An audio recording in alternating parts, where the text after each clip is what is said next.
You bet. Good morning, and just rolling from South Carolina to Tennessee. Guys, start the week, as we always do with Sunday, and just bringing a good mindset, putting the work into the workouts, wanting to, continue to always learn and get better from the things that happen on a Saturday, and a lot of highlights. Obviously, a lot of things that you always got to continue to clean up, and it's in all phases of the game. But moving to Tennessee, we know we're really looking forward to, exciting. Obviously, this game is a big deal to, to fans and obviously to us, and we understand that's the case for them as well. So, looking forward to a really, high level, heightened, week with preparation and a big game on Saturday. Thank you, Coach. Let's start with Nick, front right. Yeah, following up about Tennessee, what have you been told about this rivalry, or what have you seen from it, maybe from afar? Yeah, I've been told it's a big deal, and I know it's a big deal. You see it from afar, and it's, these are the games, much like we've had already one or a couple here, and just, they're the big ones that are on the schedule.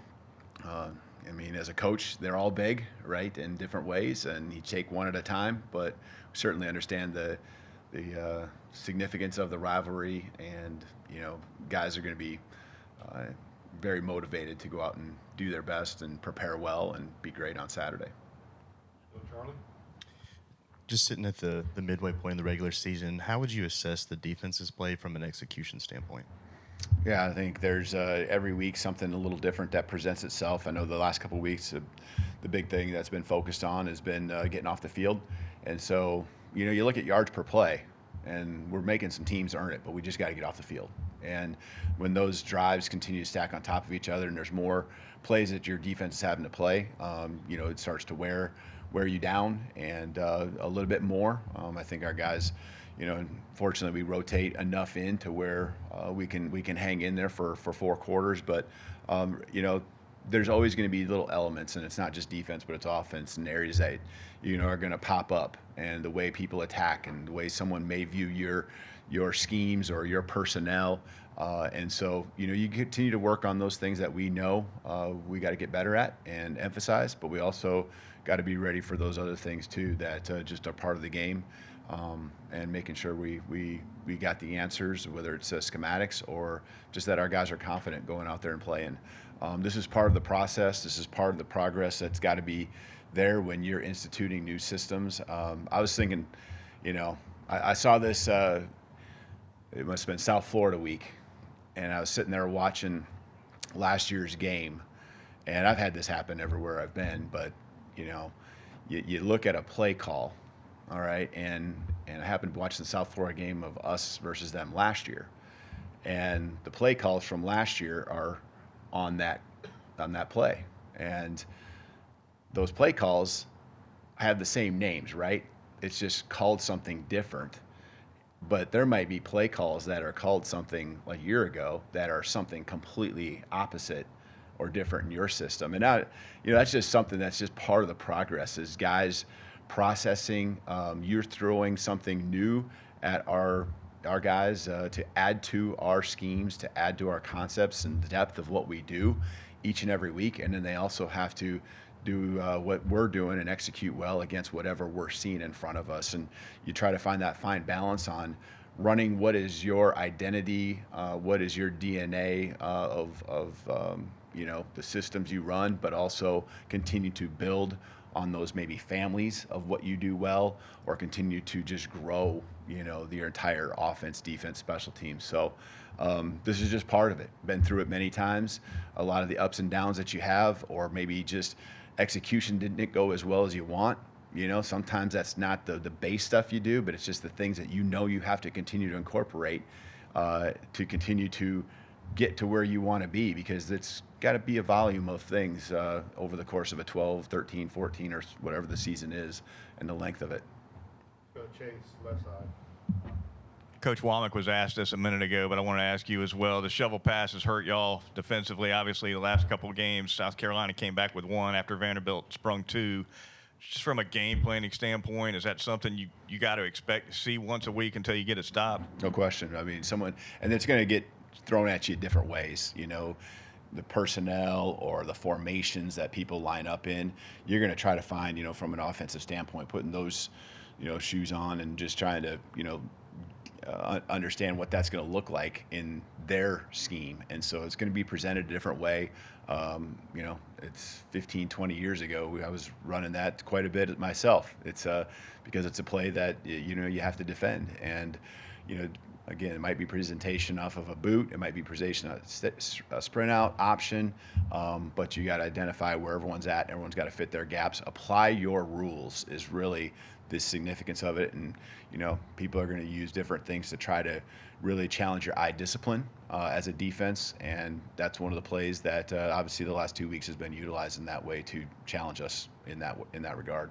Got a few questions from the back of the room. Ryan? Coach, college football is based on a lot of traditions, a lot of games. To piggyback off what Nick asked you, what did you hear about this Tennessee game? And kind of a two-parter, are you a fan of cigars? I know that this tradition goes back quite a ways. I know that cigars are a part of it. But I know that what I'm trying to do is just make sure we do our part as a football program and, prepare so that people can celebrate and enjoy the rivalry on our end. And a lot of respect for Tennessee, their coaches, their players. But, we're just pouring into the things we can control, what we can focus, and, want to bring that joy to, not just the hard work we put in personally and within this team, but also so our fan base can enjoy it as well. Jonathan? Hey, Coach. I believe just a few targets to Ryan Williams in the first 3 quarters of the game. As you guys go through conference play, how do you balance trying to get him the ball and also versus what the defense is maybe giving you? Yeah, there's a couple more that we didn't get where it didn't get to him or get completed. Ones where we were really trying to be intentional, whether it's a screen or just a matchup one-on-one. There's another 1 or 2 where the ball in a progression very well could have got to him, just like the other plays that he's had throughout the season where he might not be the number 1 option, but the progression will a lot of times take you there. He's got to be a guy that we're always really paying attention to as far as the number of targets. And, I think for the most part, we understand who those guys are. And a lot of them are in the starting lineup and maybe just the next guys in, that you have to be really make sure in the game plan that they're involved. And so that will always be the case. We got to continue to emphasize that, something we always look at each and every week as we lay out the whole plan. Ariel? From the tape, what kind of challenges does Tennessee's quarterback present your defense this weekend? Yeah, I think he's got he's a live arm, extremely talented. You can tell that they got the skill on the outside to where, they can hit the home run and make big plays anytime. I think a lot of it is just trying to disrupt him to where the continuity and the flow, is just not consistent. And that's going to be any quarterback every week. That's the goal, is try to just really cause some chaos and change things up on them. They get into their tempo off of positive plays. And that's the key, is try to make sure that they don't get into that rhythm. Just like any offense, that's what you're trying to do. And he's talented. You can see it's there. He's still, I think, growing and developing. And we just got to make sure we disrupt him enough and make sure we're showing pictures and also getting bodies on the outside to where we make life hard like we would want to any other opponent. Back on the left side of the room, Katie. After Jalen threw that interception at the beginning of the fourth quarter, what did you see from him to kind of bounce back and put the mistakes behind him for the rest of the fourth quarter? And just, is that an area he's kind of matured in?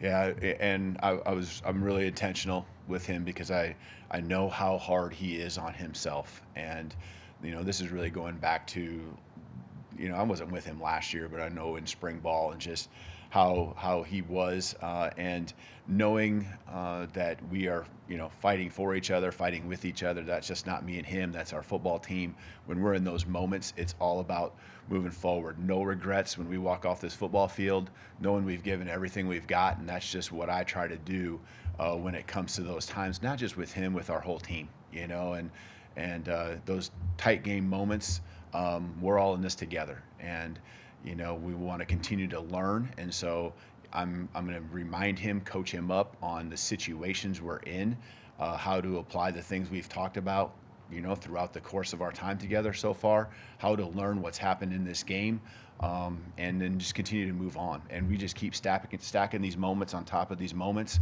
He'll remember, anything that happened this game. He's going to remember what happened to him, 4 weeks ago. And that's what I love about him. I mean, he is up here. He lives up here pretty much, wanting to be around the coaches. It's not just me, it's other staff members. And, just from my standpoint, to answer your question, I think, it's just a matter of continue to move forward, process, go 1-0, as you've heard many of our players say, and what that all means. Learn from it, flush it, play in the present, next play mindset. Alex. You had a pure feature back with Dylan Johnson at Washington, but here it's obviously a little bit different with Jam and Justice, and obviously Jalen Milroe getting the football. With Jam and Justice, I think they're averaging 15 carries per game between the two of them. Is that kind of the number that you'd like to see? And does that limit them? Maybe that's the wrong word. Does it limit them in terms of the role they're able to get on as a running back when they're not fed consistently? Yeah. Yeah, I think you want to have two.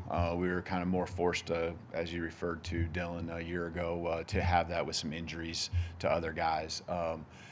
That number, I think we would love to see that be higher. Now, how come that number is lower? I think it gets taken from, some of J Mills' carries, which, how can you argue with some of that when you're rattling off the runs he's had?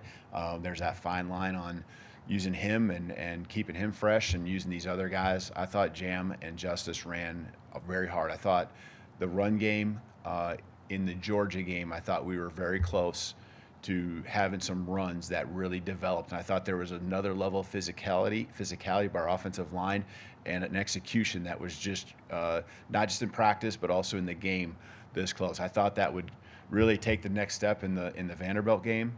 Felt good about the week of practice because of the flow of the game.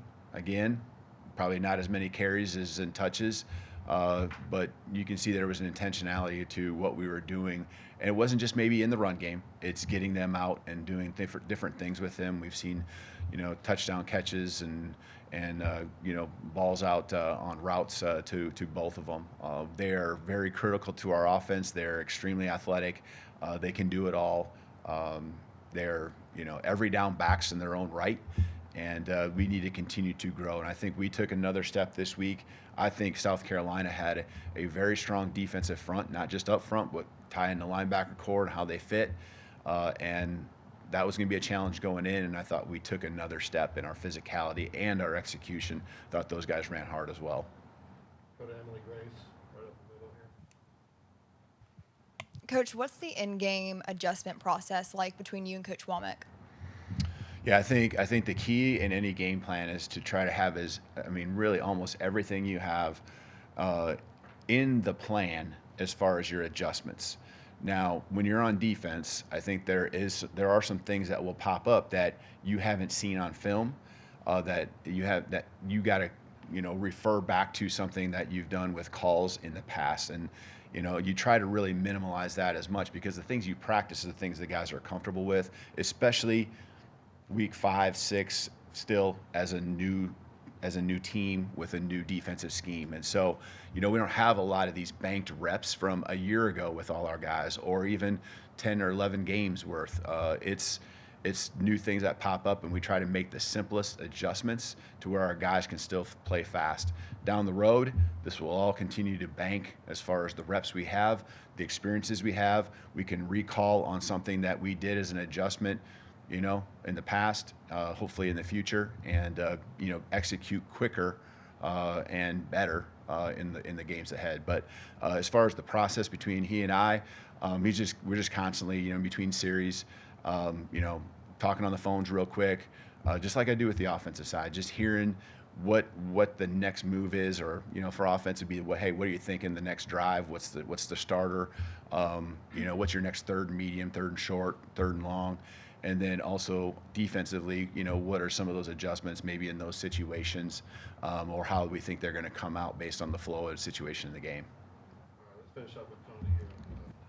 Is it easier or harder to scout a team when it's struggling? Because you're going to get maybe some changes from them, but at the same time, maybe you're seeing their weaknesses. What is it? Does it? Are you referring to obviously? What are you? Any opponent? Okay. Well, you know that they're going through it, and just I mean I'm speaking really generally right now because that's the question. So, yeah, you know that they're going to continue to try to find the things that really work well for them, and you got to be ready for anything and everything. But I think at this point in the year, there's still going to be some type of basis that you work off of, and those added things.